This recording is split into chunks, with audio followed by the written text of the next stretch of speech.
Está aquí el Padre José de Jesús Aguilar Valdés, la voz amable de la radio. La voz amable de la radio. Esto es En tu Camino, en tu Camino, en tu Camino.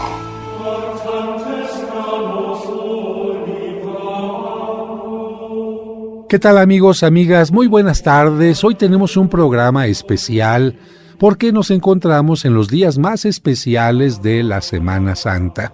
Por eso hoy no tenemos una reflexión al principio, sino todo este programa va a ser una gran reflexión para que descubras todo aquello que siempre quisiste saber acerca del Jueves Santo y que a lo mejor nadie te pudo explicar, o si te explicaron, pues no entendiste. Y creo que es importante entender todos los detalles de lo que como católicos o como cristianos estamos viviendo en estos días de la Semana Mayor.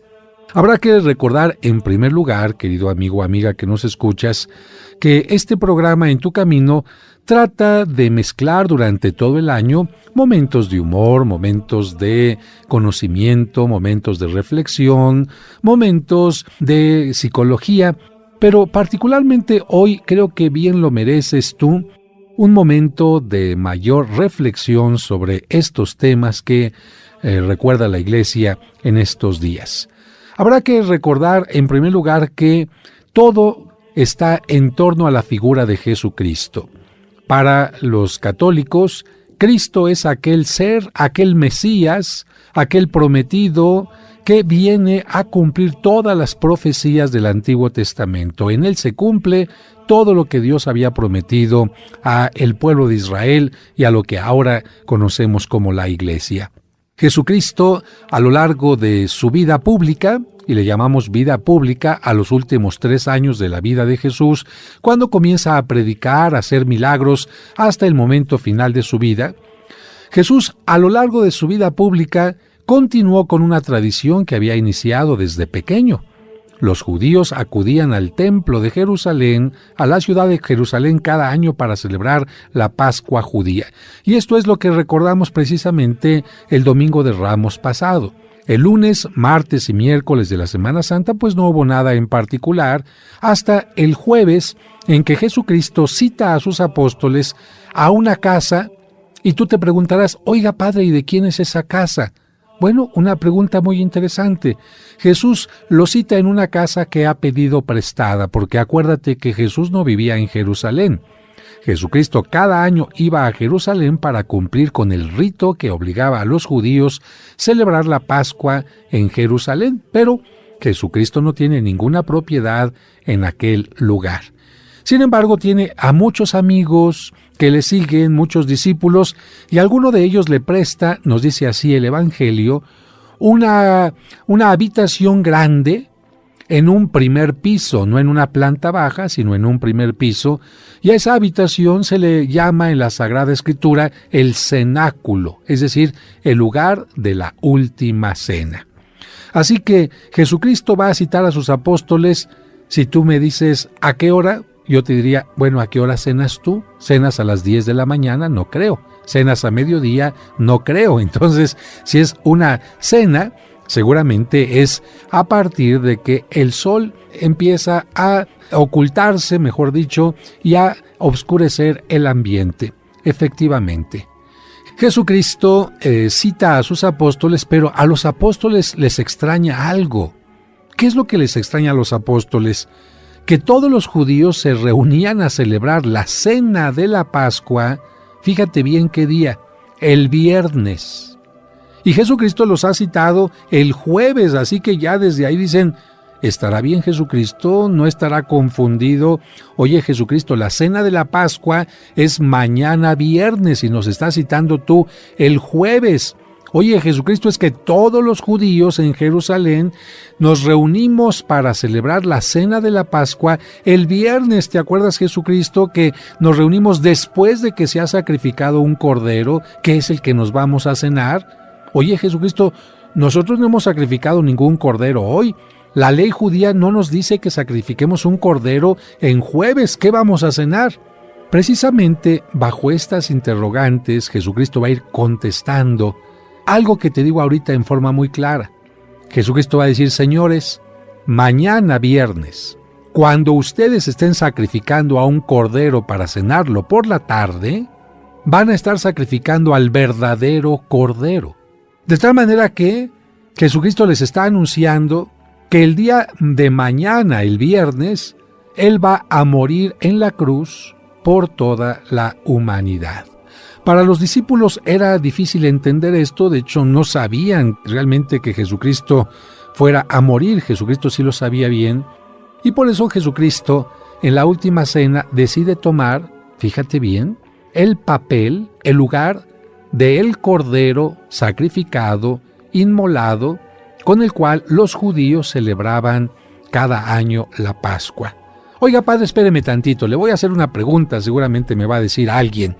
¿Y por qué tenían que comer cordero? ¿Que los judíos no tenían ternera, no tenían res, no tenían chivo, no tenían pollo, no tenían ganso, no tenían cerdo? Sí, por supuesto que donde crecían los judíos había todos estos animales. Algunos estaban prohibidos. Los judíos no podían, por ejemplo, tocar ni siquiera el cerdo, mucho menos comerlo. Pero fíjate que si tú me querías hacer esa pregunta, yo te tendría que decir que el cordero se convirtió en un alimento ritual, es decir, no solamente para llenar el estómago y para saciar el hambre, sino un elemento ritual a partir de Moisés. Porque finalmente, yo te pregunto ahora a ti, a ver si me contestas, ¿qué era la Pascua para los judíos? Ah, padre, ya contestó por ahí alguien de los radioescuchas. La Pascua es el momento en que los judíos salieron de Egipto liberados por la mano poderosa de Dios y el liderazgo de Moisés. Y yo te diría, perfecto, lo has dicho perfectamente.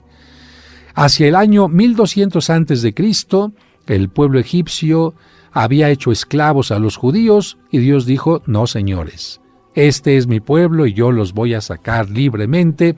Y después de muchas plagas que Dios envió al pueblo egipcio para que el faraón dejara salir a los israelitas, como el faraón tenía el corazón duro, entonces Dios dijo, te voy a tocar donde más te duele. ¿Y sabes qué era lo que más le dolía a la gente en aquel tiempo, querido amigo, amiga que me escuchas? Lo que más le dolía es lo que también te duele a ti hoy, sus hijos. Tú podrás decir, si llega un ladrón a tu casa, llévese las llaves de la casa, llévese la televisión, llévese el coche, pero por favor a mis hijos no los toque.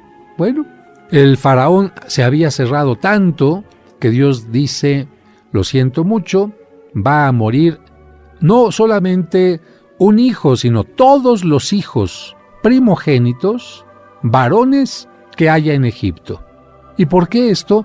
Porque el hijo varón y el primero de cada familia era el más valioso para los egipcios. Y entonces Moisés le pregunta a Dios, oye Dios mío, pero también nosotros los israelitas tenemos hijos primogénitos, ¿qué vamos a hacer para que no vaya a tocarlos la muerte? Y Dios le dice, mira, vas a sacrificar un cordero, con la sangre del cordero vas a marcar las puertas de la casa, y donde esté esa sangre de aquel cordero, yo sé que ahí hay alguien que cree en mí, y ahí no pasará el ángel exterminador. Y con aquel cordero, como tú esta noche vas a salir, fíjate bien, confía en mí, te vas a comer ese cordero asado, te lo vas a comer acompañado de agua con vino y listo para salir. Bueno, a partir de ese momento, aquel animal que se sacrifica en cada familia para liberar a los hijos primogénitos de la muerte, aquel animal que va a servir de alimento para que el pueblo pueda pasar por el desierto, es aquel animal a quien se le conoce como el Cordero Pascual, el Cordero de la Pascua, que tenía que ser asado y degollado, por supuesto, antes de consumirlo, no se le debería quebrar ni uno solo de los huesos. Así que vamos a un corte y continuamos explicando todo lo del Jueves Santo.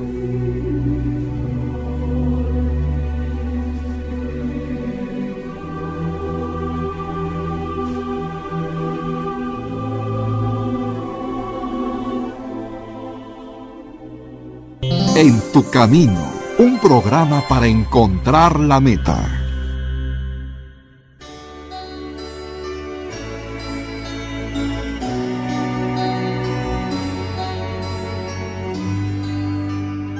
Si buscas milagros, mira.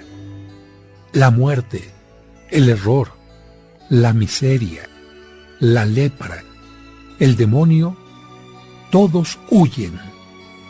Mira, los enfermos se curan, el mar se calma, las cadenas se rompen.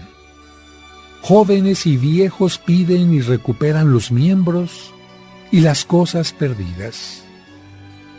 Desaparecen los peligros, cesa la necesidad. Habla quien ha sido auxiliado. Hablan los creyentes en Cristo. El mar se calma, las cadenas se rompen.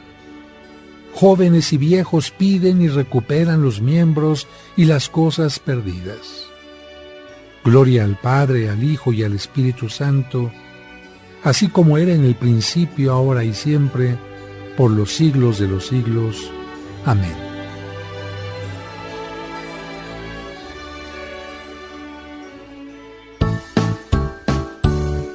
¿Deseas comprar el extracto de agave Mimex? Informe sobre costos y envíos al 55 55 66 77 44 de 9 de la mañana a 7 de la noche todos los días de la semana. Mimex, Mimex, Mimex, aliméntate con Mimex. Aviso de funcionamiento COFEPRIS número 001319. En tu camino. ¿Sabías que mediante una pequeña lectura que hagas cada día durante un año, habrás comprendido qué es la Biblia? ¿Cómo se formó esta? Además, conocerás el origen del pueblo judío, cuál es el sentido de los 10 mandamientos. Sabrás también cuáles son los libros sapienciales. Conocerás la relación entre el Antiguo y el Nuevo Testamento. Además, las palabras de Jesucristo y muchos temas más. 365 días para acercarse a Dios. De venta exclusiva en la Parroquia de los Santos Cosme y Damián, Serapio Rendón 5, Colonia San Rafael, o pregunta por los envíos y la versión digital a través de WhatsApp en los teléfonos 55 55 66 7744 o al 55 5705 5939. 365 días para acercarse a Dios. Un libro del Padre José que te hará crecer en tu vida espiritual y te hará descubrir que Dios está más cerca de ti de lo que te imaginas. En tu camino, un programa para encontrar la meta.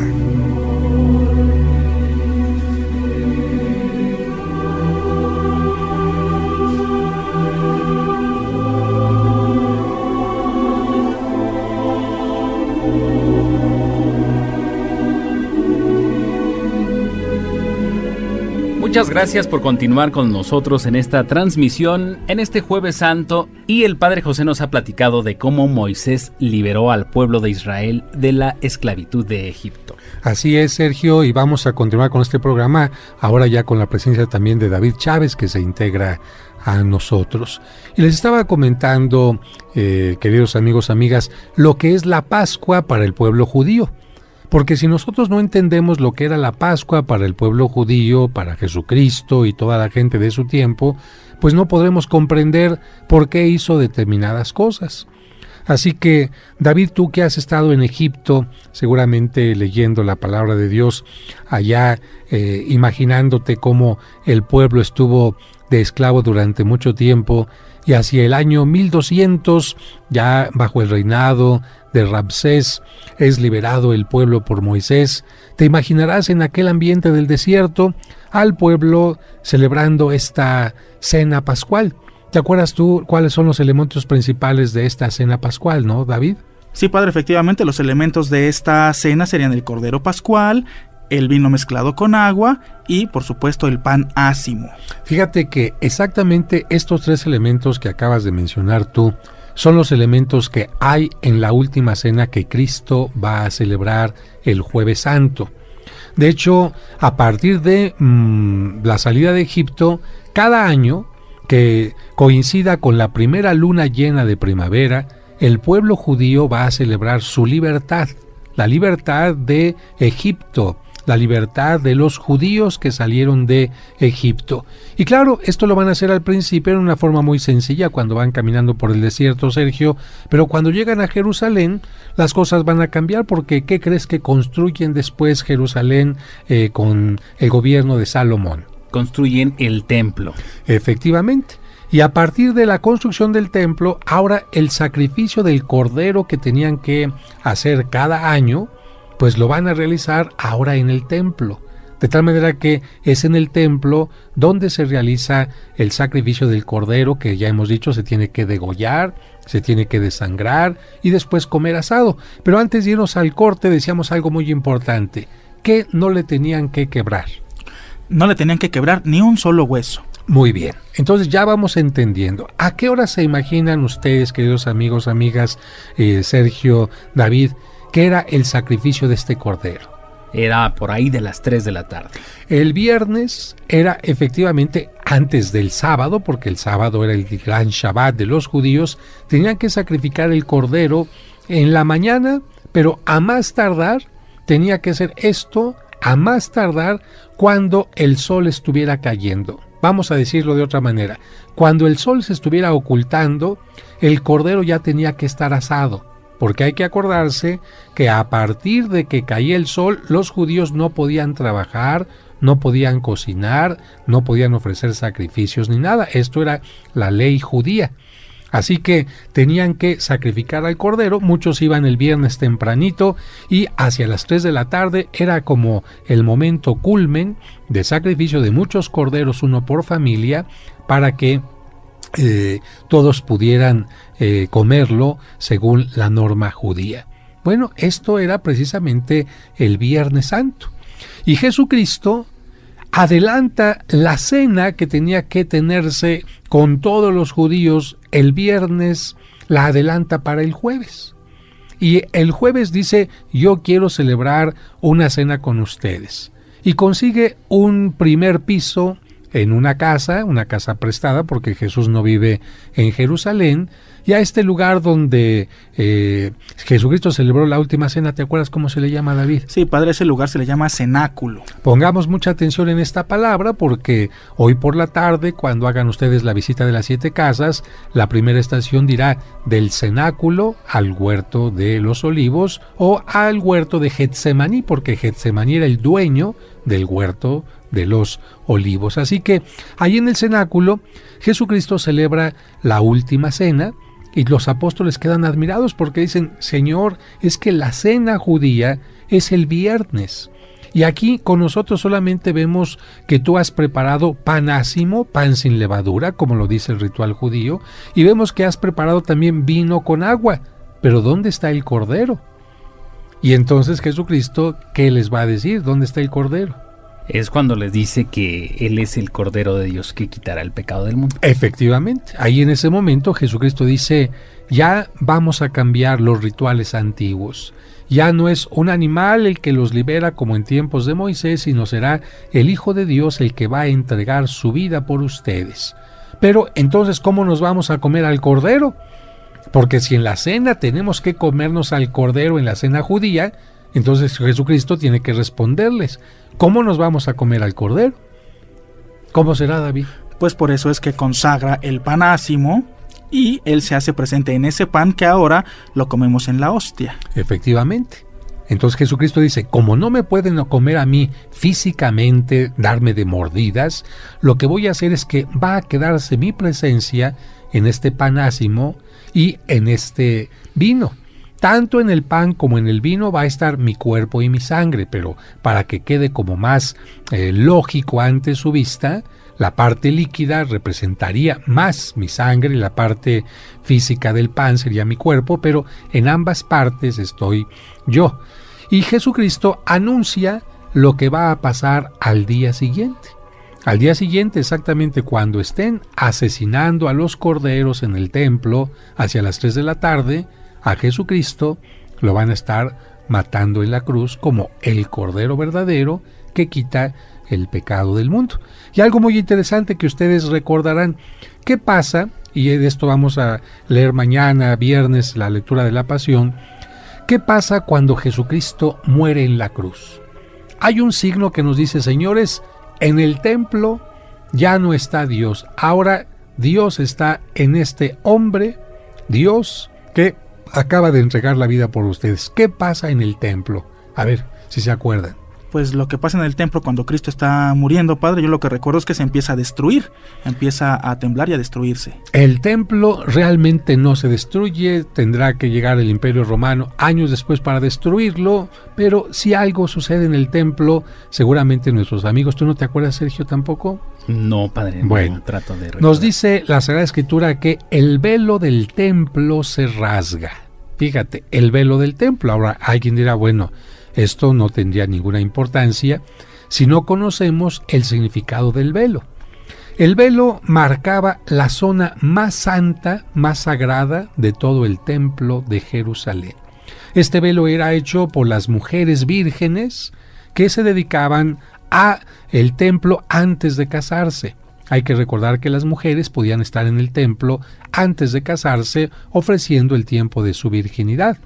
Y este velo era construido o tejido con los colores más hermosos que había en su tiempo, especialmente el púrpura. Y ese templo indicaba el lugar donde Dios estaba habitando. Después de ese velo no podía pasar sino solamente el sumo sacerdote. Entonces, al decirnos que se rasga el velo, se nos está diciendo, señores, aquí Dios ya no está presente. Ahora, si queremos encontrar a Dios, tenemos que encontrarlo en la persona de Jesucristo. De tal manera que entonces los apóstoles, poco a poquito, no en el momento de la última cena, sino mucho tiempo después, van a comprender lo que Jesucristo les dijo. A raíz de ir viendo poco a poquito la última cena, la pasión, la resurrección, van a ir entendiendo este tipo de cosas. Entonces, regresamos solamente para subrayar. ¿Qué había en la última cena? ¿Recordamos los 3 elementos, Sergio? Claro que sí, era el pan ácimo, el vino mezclado con agua y el cordero. El cordero. Y ahora en la misa tenemos nosotros el pan ácimo, que es pan hecho como nuestras hostias. Tenemos vino, que siempre el sacerdote tiene que diluir con agua. Y está Cristo presente como Hijo de Dios y como Cordero de Dios. Por eso antes de la comunión, el sacerdote siempre levanta la hostia consagrada, nos la muestra y dice, este es el Cordero de Dios que quita el pecado del mundo. Y nosotros contestamos con mucha humildad, Señor, yo no soy digno de que vengas a mí, pero una palabra tuya bastará para sanarme. Pues vamos a un corte, Sergio. Así es, Padre José, hacemos una pausa, amigos, no se vayan, estamos transmitiendo para ustedes este programa especial de Jueves Santo en tu camino.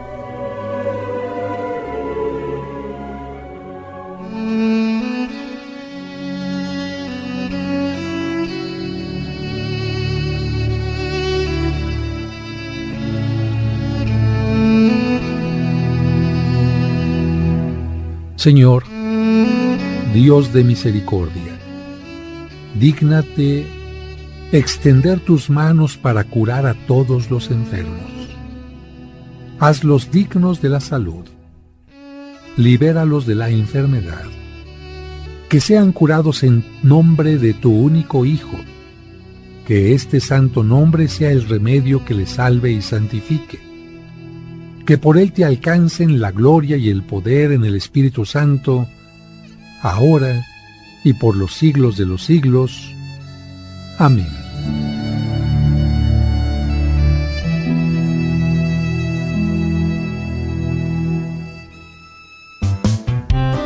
Muy seguramente has escuchado estos cuentos a través de este programa o en el canal de YouTube del Padre José. Estaba en la casa de mi amigo Paco cuando tocaron a la puerta 2 testigos de Jehová y nos dijeron que ya se va a acabar el mundo. Con ellos, los pequeños y también los adultos, hemos comprendido mejor los evangelios de cada domingo. Mira, mamá, aquel hombre nos dijo, dichosos los pobres de espíritu, porque de ellos es el reino de los cielos. Dichosos los que lloran. El libro Cuentos para entender el Evangelio tiene estos maravillosos cuentos que te ayudarán a entender los evangelios que se leerán en la misa este y todos los domingos siguientes de forma indefinida. Llévate esas flores y regresa cuando tengas la mejor flor. Búscala en tu corazón Cuentos para entender el Evangelio. ¿Te gustaría adquirirlo para ti o para hacer un maravilloso regalo? ¿O tener la versión digital en tu dispositivo electrónico? Pregunta a través de WhatsApp a los teléfonos 55 55 66 7744 o al 55 57 05 59 39. Cuentos para entender el Evangelio. Un libro para chicos y grandes. En tu camino, un programa para encontrar la meta. ¿Deseas comprar el extracto de agave Mimex? Informe sobre costos y envíos al 55 55 66 77 44 de 9 de la mañana a 7 de la noche todos los días de la semana. Mimex, Mimex, Mimex, aliméntate con Mimex. Aviso de funcionamiento COFEPRIS número 001319.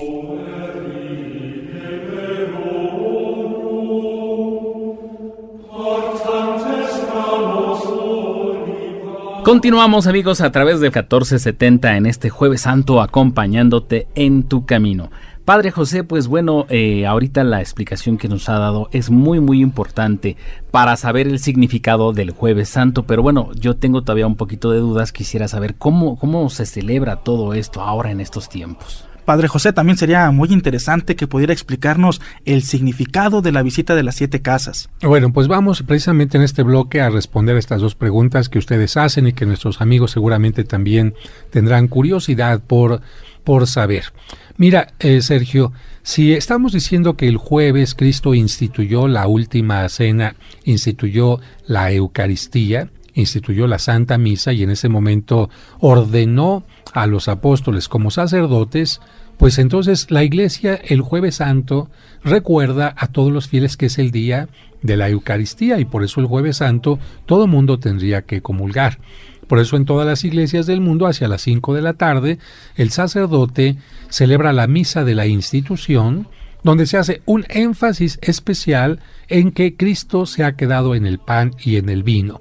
Pero antes de ese momento también el sacerdote recuerda otro elemento que Jesucristo hizo en la última cena, que fue el lavatorio de los pies. Era costumbre entre la gente de aquel tiempo que el esclavo le lavara los pies a los invitados a una fiesta, a una cena como esta, y en este caso Jesucristo toma el papel del esclavo y después de lavarle los pies, pues de alguna manera les dice: señores, yo he venido al mundo a purificarlos. Y la purificación no será únicamente de los pies, sino de todos los pecados. Por eso esta Eucaristía está aquí como alimento. Los que no pueden comulgar porque son niños pequeñitos o no han hecho la primera comunión o tienen algún pecado que les impide acercarse, pues por lo menos reciben pan bendito. Pues este pan bendito les recuerda que es el día de la Eucaristía y que ojalá que pronto se acerquen a recibirla como debe de ser. Después de la comunión ya no se tocan las campanas, sino se toca la matraca y se hace una pequeña procesión en el interior o exterior de la iglesia para llevar las hostias consagradas a un lugar que se llama monumento, que se arregla con muchas flores, con muchas velas, incluso con fuentes de agua en algunos lugares, y esos monumentos son los que la gente va a visitar esta tarde del Jueves Santo, de tal manera que con esto terminaría lo que la gente está obligada a asistir, la misa de la institución de la Eucaristía. Y ya como una cosa opcional para aquellas personas que quieran obtener la indulgencia, que es una forma de quitar el tiempo que uno va a pasar en el purgatorio, entonces se hace ya en forma opcional la visita de las 7 casas. Esta visita de las 7 casas no es otra cosa sino un acompañar espiritualmente a Cristo en su camino desde el lugar de la última cena hasta lo que fue el Calvario, y que de acuerdo a lo que nosotros escuchamos en la Sagrada Escritura, pues sabemos que fueron 7 estaciones, ¿no? Estaciones significa detenerse en un determinado lugar, y se le llama así porque la gente en Jerusalén acostumbra desde tiempos antiguos caminar por estas calles de Jerusalén saliendo del lugar de la última cena, ir caminando 7 puntos hasta llegar al Calvario. No exactamente el Vía Crucis, sino algo semejante, pero un tanto distinto. Y los que no pueden ir a Jerusalén, pues hacen este caminar simple y sencillamente mentalmente. Para eso visitan 7 iglesias distintas. Y vamos a recordar entonces, David, ¿cuál sería el punto de partida? El punto de partida de esta visita sería en Israel, en ese momento, el cenáculo, el lugar de la última cena. Bien, ese es el punto de salida. Sin embargo, no es la primera casa, sino en este caso la primera visita o la primera casa o el primer paso va a ser el huerto de Getsemaní. Entonces la primera estación del cenáculo al huerto de Getsemaní. ¿Tú por qué crees que haya ido Jesús a un huerto, Sergio? Para poder, digamos, orar más a solas o, pues sí, digamos, estar en un lugar fuera de la ciudad. Exactamente, no está totalmente fuera, está a la orillita, pero es un lugar tranquilo, pues nadie va a pernoctar en un huerto, ¿no? Claro. Jesucristo quiere hacer oración, simplemente pasa una pequeña bajada de una parte de un cerrito donde él estaba, pasa por una bajadita que se llama el Torrente Cedrón y después llega enfrente al Huerto de los Olivos y ahí se dedica a hacer oración acompañado de los discípulos que lamentablemente se duermen. Esos momentos ya son momentos de agonía porque Jesucristo sabe que en cualquier momento va a llegar el traidor. Y de hecho así es. Como es de noche, aunque hay luna llena, como es de noche, el traidor le ha dado a la guardia que va a prender a Cristo una señal. Porque si es de noche, en lo oscuro no vayan a atrapar a otro y entonces tiene que ser una señal muy cercana. Tiene que acercarse mucho a la persona adecuada para que no se equivoque. Y entonces, ¿qué señales dio Judas a la guardia, David?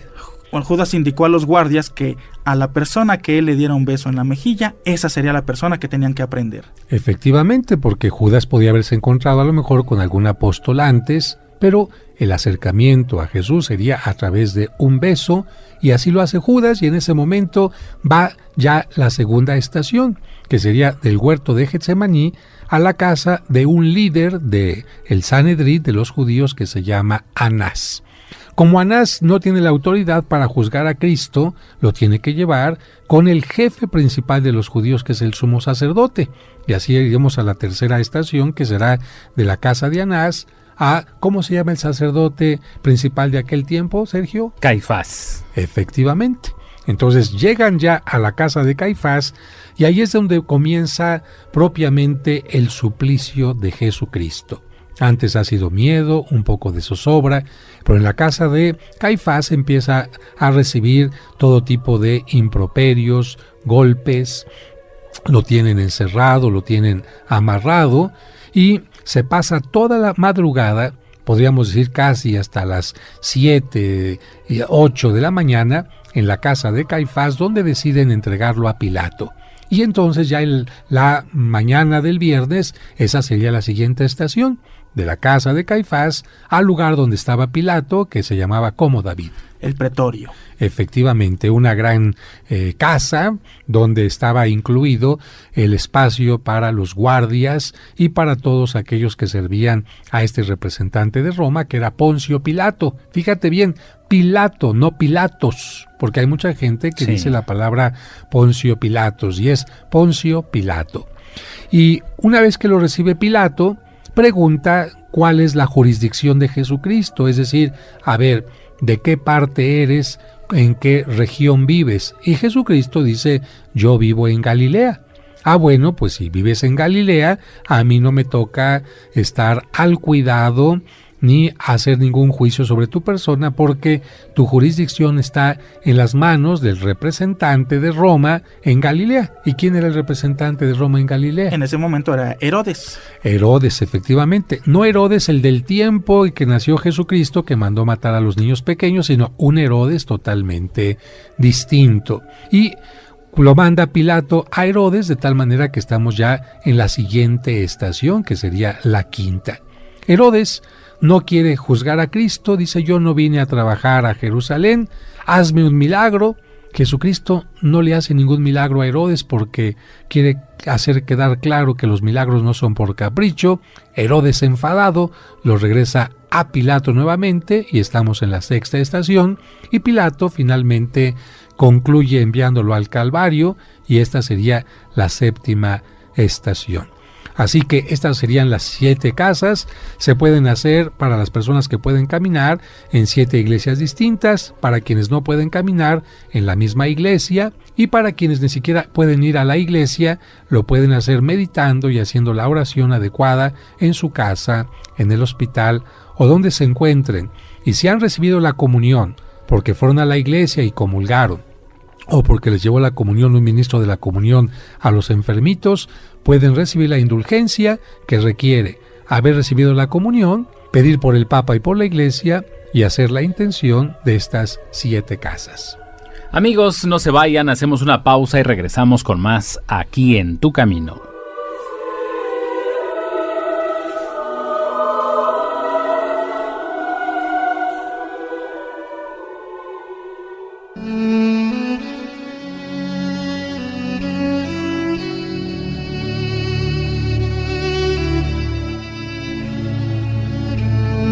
Señor, te damos gracias por habernos dado estos hijos. Es una alegría para nosotros, y las preocupaciones, temores y fatigas que nos cuestan las aceptamos con serenidad. Ayúdanos a amarlos sinceramente. A través nuestro has hecho surgir vida. Desde toda la eternidad tú los conocías y amabas. Danos sabiduría para guiarlos, paciencia para instruirlos, vigilancia para acostumbrarlos al bien mediante nuestro ejemplo. Fortalece nuestro amor para corregirlos y hacerlos más buenos. En ocasiones es tan difícil comprenderlos, ser como ellos nos desean, ayudarlos a hacer su camino. Enséñanos tú, Padre bueno, por los méritos de Jesús tu Hijo y Señor nuestro. Amén. En Tu Camino, un programa para encontrar la meta. ¿Quieres comunicarte con el Padre José? Escríbele a padrejosedejesus@hotmail.com. padrejosedejesus@hotmail.com. Esperamos tus sugerencias y comentarios. Camino. Es la mujer, María siempre virgen. Hola, me llamo Larisa y te digo una cosa, a los niños también nos gustan los sábados marianos de En Tu Camino. Cantemos al Señor un canto nuevo, un canto a la mujer. Te esperamos el próximo sábado a las 2 de la tarde para que disfrutes el Sábado Mariano, aquí en Tu Camino. ¿Deseas comprar el extracto de agave Mimex? Informe sobre costos y envíos al 55 55 66 77 44 de 9 de la mañana a 7 de la noche todos los días de la semana. Mimex, Mimex, Mimex, aliméntate con Mimex. Aviso de funcionamiento COFEPRIS número 001319. En Tu Camino, un programa para encontrar la meta. Amigos, amigas, gracias por continuar con nosotros en este programa especial de Jueves Santo, y vamos a continuar preguntándole al Padre José de Jesús Aguilar. Así es, Padre José, yo tengo una pregunta, una duda, y de hecho nos han enviado ya un par de correos donde nos hacen esta pregunta. ¿Cuál es la diferencia entre la visita de las 7 casas, es decir, estas 7 estaciones, y las estaciones del Vía Crucis? Bueno, mira, podríamos decir que serían como las 2 partes que te llevan desde el lugar del cenáculo hasta el Calvario. De hecho, en las 7 casas, la última casa sería del lugar donde está Pilato al Calvario. En cambio, el Vía Crucis está formado por esta última estación. Es decir, en las 7 casas solamente una estación se da entre el lugar donde está Pilato y el Calvario. Y el Vía Crucis, en cambio, son 14 paradas entre la condenación de Pilato y el momento en que Jesucristo muere en la cruz. Es decir, es un momento que puede continuar lo de las 7 casas o que puede ser mucho más amplio, porque el Vía Crucis no es solamente llegar al Calvario, sino el momento en que desnudan a Cristo, el momento en que lo clavan, el momento en que muere en la cruz, el momento en que desciende en su cuerpo de la cruz. De tal manera que con estos elementos que son como muy prácticamente entendibles, especialmente cuando hay un dibujo, cuando hay una estampita, cuando se va leyendo una parte de la Biblia, especialmente los niños y los adultos pueden ir recordando cuáles son los momentos más importantes en este momento final de la vida de Cristo. Pero lo más interesante es que el Viernes Santo, que es el día de la muerte de Cristo, se pone más atención ya en la pasión como tal. En el Jueves Santo hay que recordar que todavía no estamos totalmente en la pasión. Recordamos este caminar de Jesucristo, pero como que todavía no estamos fijándonos en la parte más cruenta, más dolorosa de su sacrificio. Sería entonces algo así como un preámbulo, Padre, para ya vivir la pasión. Efectivamente. Y bueno, es tan interesante esta parte del preámbulo de la visita de las 7 casas que yo quisiera preguntarle, Padre, ¿cómo y en dónde es que comenzó exactamente? Bueno, no tiene un origen exactamente de una fecha exacta y un lugar exacto, porque sabemos que en Jerusalén había grupos de personas que hacían una peregrinación, que recorrían estos lugares de las 7 casas poco a poquito, pero sabemos que esto se oficializó en Roma cuando comenzaron a existir los llamados años santos, que comenzaron siendo primero cada 50 años y después cada 25 años. Los peregrinos que iban a Roma, para poder recibir la indulgencia especial de peregrinos, tenían que visitar las 7 principales basílicas de Roma. Y las principales basílicas de Roma son donde está la tumba de San Pedro, la Basílica del Vaticano, donde está la tumba de San Pablo, la Basílica de San Pablo Extramuros, donde está el pesebre del Niño Jesús, la Basílica de Santa María la Mayor, donde es la Catedral del Papa, la Basílica de San Juan de Letrán, que tiene restos de los 2 Juanes, Juan Evangelista y Juan el Bautista. Además tenía que visitar la basílica donde se guarda la Santa Cruz, donde Cristo fue crucificado, la Santa Cruz de Jerusalén. Tenía que visitar la basílica donde está el sepulcro de San Sebastián, uno de los principales santos de Roma, y la basílica donde están los primeros 2 diáconos y los más importantes que hubo en la antigüedad, que son San Lorenzo y San Esteban, en la Basílica de San Lorenzo. Quienes visitaban estas 7 basílicas tenían la indulgencia de haber asistido a Roma, pero como no todos los peregrinos podían acudir a Roma, pues el Papa dijo: si en Roma todos los años santos cualquier día se puede obtener la indulgencia visitando estas 7 basílicas, en cualquier parte del mundo, los peregrinos que hagan un recorrido el Jueves Santo será como si hubieran viajado hasta Roma. Y este es pues el origen de esta visita de las 7 casas. Así que, queridos amigos, amigas, antes de que termine este programa, recapitularíamos un poco. Hoy Jueves Santo, el cardenal se ha reunido en la Catedral de México con todos los obispos auxiliares, con todos los sacerdotes, donde hemos renovado nuestra fe, nuestro compromiso de sacerdotes como un seguimiento a Jesucristo que nos enseñó a dar el servicio a nuestros semejantes. En esta celebración de los Santos Óleos en Catedral, además de haber renovado nuestro compromiso sacerdotal, hemos recibido la felicitación de la gente que se acercó a nosotros a felicitarnos por el Día del Sacerdocio, pero el cardenal ha bendecido también los óleos que se van a ocupar durante todo el año para los sacramentos. El óleo de los catecúmenos, que es el óleo que se le pone a los niños que se bautizan, el óleo de los enfermos, que se utiliza para la unción de los enfermos, y el santo crisma, que se utiliza para la confirmación. Además de esto, nosotros tenemos que recordar que dentro de unos momentos muchos estarán yendo ya a la celebración de la institución de la Eucaristía, a tomar la Eucaristía, la comunión, y a dar pan bendito a los niños pequeñitos, y quienes así lo puedan hacer también estarán haciendo el recorrido de las 7 casas.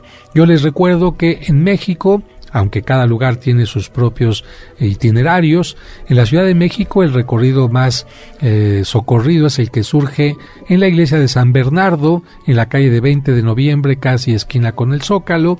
Se continúa al Sagrario Metropolitano, de ahí a la Catedral, de ahí a la iglesia de Santo Domingo, de ahí a la Profesa, de ahí a San Felipe de Jesús y se termina en la iglesia de San Francisco de Asís. Quienes vienen de otro lado pueden comenzar quizás en el lugar del santuario de San Judas Tadeo, después se pasan al templo de San Hipólito, que está frente a la Alameda, luego al templo de la Santa Cruz, que está junto a la Alameda también, después llegan al templo de San Francisco, de enfrente del Sanborns, al templo de San Felipe de Jesús y terminarían en la Profesa. Y en fin, aquellos que pueden hacer el recorrido en Coyoacán o en Xochimilco tienen sus propios itinerarios, y qué decir de Oaxaca, de Querétaro, de Zacatecas, donde se hacen verdaderos recorridos de fiesta, porque hay que recordar que el Jueves Santo es día de fiesta, día de alegría, y mañana, viernes, sí será un día de ayuno y de abstinencia. También algo que olvidaba mencionar es que el Papa lava los pies a 12 sacerdotes. El obispo de cada lugar generalmente lava los pies a 12 seminaristas y el párroco del lugar, si así lo desea, puede lavar a 12 personas de su comunidad de distintos grupos. Pueden ser hombres, mujeres, jóvenes o niños. Lo importante es el gesto del servicio. No es obligatorio el lavatorio de los pies, pero en algunos lugares se acostumbra a hacer. Que tengan un buen Jueves Santo, y vamos a terminar con un canto que nos recuerda que Cristo se queda presente en el pan y en el vino. Gracias, Sergio. Gracias, David. Muchas gracias, amigos. Hasta mañana. Gracias por el favor de su atención. Hasta la próxima. Que Dios los bendiga.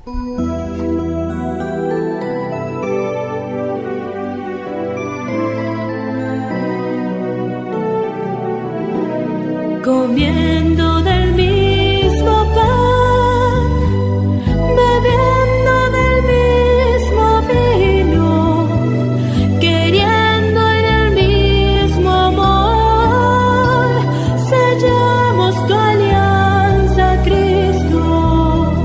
La noche de su pasión, cogió el pan entre sus manos y dijo: tomad, comed, esto es mi cuerpo entregado.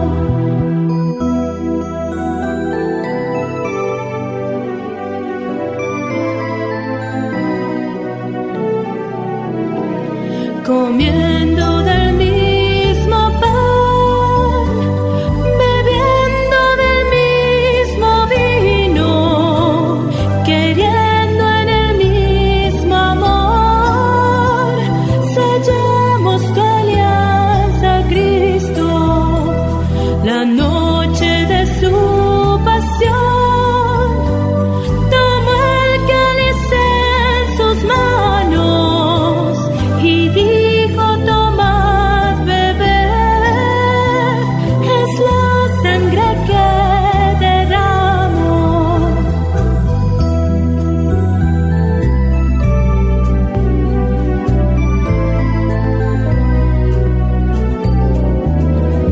Comiendo del mismo pan, bebiendo del mismo vino, queriendo.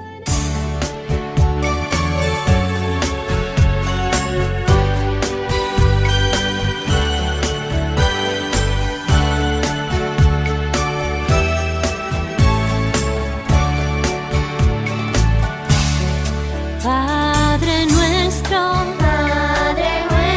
que estás en el cielo, santificado, sea tu nombre, venga a nosotros, venga tu reino, hágase tu voluntad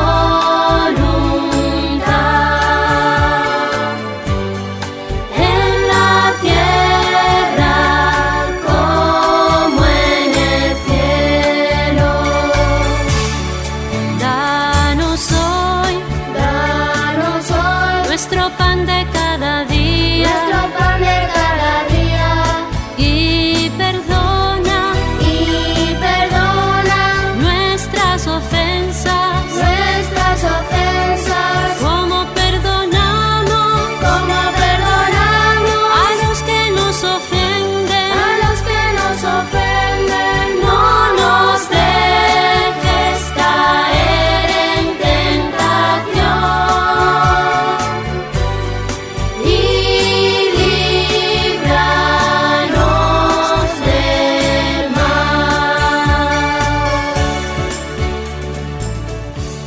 En tu camino, un programa para encontrar la meta.